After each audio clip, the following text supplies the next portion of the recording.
En este segmento del programa, en este segundo segmento del programa, conversamos con el magistrado Pedro Troconis, magistrado de la Sala de Casación Penal del Tribunal Supremo de Justicia, designado así por la Asamblea Nacional el pasado 21 de julio. Es además abogado, especialista en Derecho Penal, fue integrante de la organización no gubernamental Foro Penal Venezolano en el Estado Lara, y desde su nombramiento se ha convertido, al igual que los otros magistrados designados por la Asamblea Nacional, en punto directo de la persecución del gobierno venezolano. Magistrado, estamos agradecidos porque nos acompañe en esta jornada y quisiéramos saber en primer término cómo se siente usted en este momento, toda vez que su vida ha cambiado, ha dado un giro de 180 grados. Ok, Amara, muy buenas tardes, ¿cómo estás tú? Gracias por esta invitación que me hiciste a tu programa. Bueno, la vida en un principio cambió en 180 grados definitivamente, ya que saliste de la tranquilidad de tu hogar, de tu país, bueno, un país que no se puede llamar que esté tranquilo en estos momentos ni hace tiempo, pero por razones del cargo, de la juramentación, es evidente que tuvimos que salir para evitar la persecución política que nos tenía el régimen de Nicolás Maduro. En estos momentos, bueno, me encuentro en la ciudad de Miami, tratando de instalar lo que nosotros hemos denominado Tribunal en el Exilio, a los efectos de empezar, junto con la Fiscal General de la República, a hacer investigaciones o ver las pruebas que ella dice tener para comenzar a ejercer las acciones de tipo internacional contra los funcionarios que han sido sancionados por el gobierno americano. Ese es un tema sobre el cual quisiera hablar, pero más adelante, porque ahora quisiera ahondar con usted un poco más en su situación personal. Y comencé esta entrevista precisamente preguntándole cómo se sentía, porque usted pasó de ser de un abogado defensor, de un especialista en materia de derecho penal, a ser un perseguido del gobierno. Ok, evidentemente el tema es, al principio entras en un estado de depresión porque consideras que tú lo que has hecho es ejercer el derecho, tratar de buscar la justicia en los distintos tribunales del país para posteriormente aspirar de manera legítima a un cargo, y una vez que logras el objetivo, o sea, logras la aspiración que siempre habías tenido como profesional del derecho, resulta que te ves perseguido y te ves como que obligado a fijar opciones para poder y evitar que el régimen de Nicolás Maduro Moro te alcance ese brazo injusto que lo que piensa es privar legítimamente de la libertad a las personas que piensan distinto. Pero ahí sí tuve que salir de Venezuela. Gracias a Dios tuve una buena acogida en el país, en Colombia.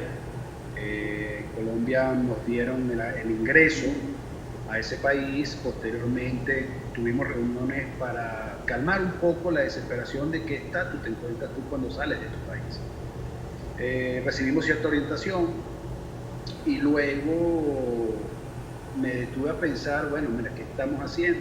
O sea, ya el tema del duelo de la persecución debe pasar. Ya es un tema que tú debes sentarte a pensar, que eres magistrado de la Sala de Casación Penal del Tribunal Supremo de Justicia, estás investido de una autoridad porque fuiste elegido por la Asamblea Nacional de manera legítima, que cumpliste con unos requisitos exigidos por la Constitución, y ya lo que queda es, bueno, vamos a ejercer y cumplir con esa juramentación que hicimos el día 21 de julio, que es buscar la independencia de ese poder judicial. ¿Dónde se encuentra su familia, su núcleo familiar primario? ¿Tiene miedo de la seguridad, de la integridad física de ellos? Mira, no, sí, tuvieron que venirse conmigo. Estamos ahorita todos en la ciudad de Miami, porque hasta consideré que era la mejor opción a los efectos de seguridad, ya por la cercanía de Colombia con Venezuela. Entonces, en este momento ya tuve que sacar a mi familia también del país y ponerla en resguardo acá en Estados Unidos. Haber llegado a ser magistrado del Tribunal Supremo de Justicia, juramentado por la Asamblea Nacional, luego de haber pasado por un proceso en el cual entiendo que usted se presentó a motu propio sin contar con respaldo de los partidos políticos como en el pasado sucedía. ¿Qué significación tiene en el contexto país que estamos viviendo?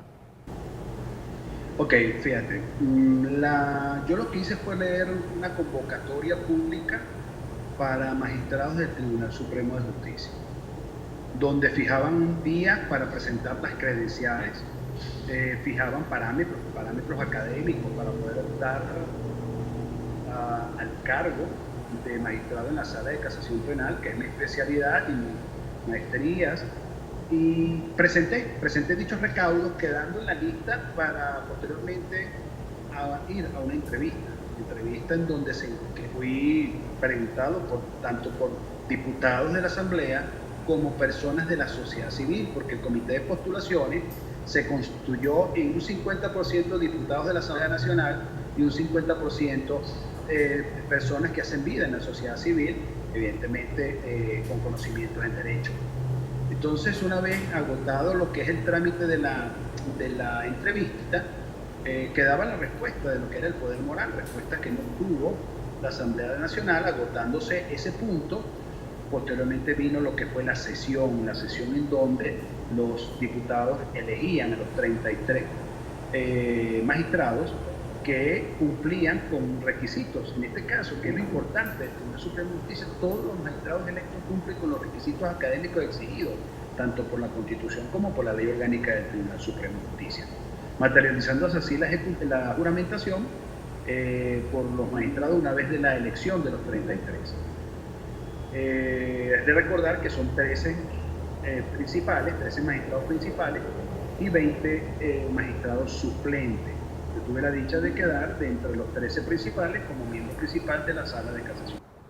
Magistrado, ¿y usted al momento de presentar su postulación al cargo tenía conciencia de cuáles eran los riesgos que iba a correr? Sí, no, claro. Cuando yo decido participar y postularme para el cargo de magistrado en la Sala de Casación Penal, tenía conciencia de que la situación del país involucraba peligros en cuanto a la libertad. Máxime que días antes a la juramentación ya había amenazas por parte de Diosdado Cabello, y posteriormente, el mismo día de la juramentación, la amenaza de parte de Nicolás Maduro Moro en cuanto a hablar de delitos que, sin ser conocedor de la materia del derecho, él había calificado como traición a la patria. Evidentemente, desconociendo la ley, no sabe lo que estaba diciendo, pero ya estaba evaluado ese riesgo. Como riesgo al fin, ya tenía preparado junto con mi familia, desde que teníamos que movernos, en principio del estado y de la residencia donde vivimos, por medidas de seguridad, pero posteriormente con la aprehensión del magistrado Ángel Serpa el día sábado 22, ya estuve haciendo, ya había pensado, bueno, mira, la amenaza, como todas sus amenazas, es cierta.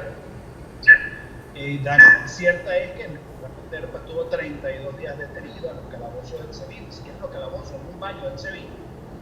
Y bueno, ahí es donde decido ya retirarme o salir del país en compañía de mi hermano. Usted se encuentra en este momento en el que estamos realizando la entrevista en Estados Unidos. Al retorno de esta pausa, quisiera que conversáramos sobre lo que ha sido su agenda pormenorizada con organizaciones de diversos niveles en Estados Unidos, precisamente para tratar el tema de la democracia en Venezuela, y también que conversemos sobre esta alianza internacional que ustedes están convocando en defensa de los valores superiores del país, así como el respaldo para la resistencia pacífica. Este documento es el documento conocido como la Declaración de Washington. Ya volvemos.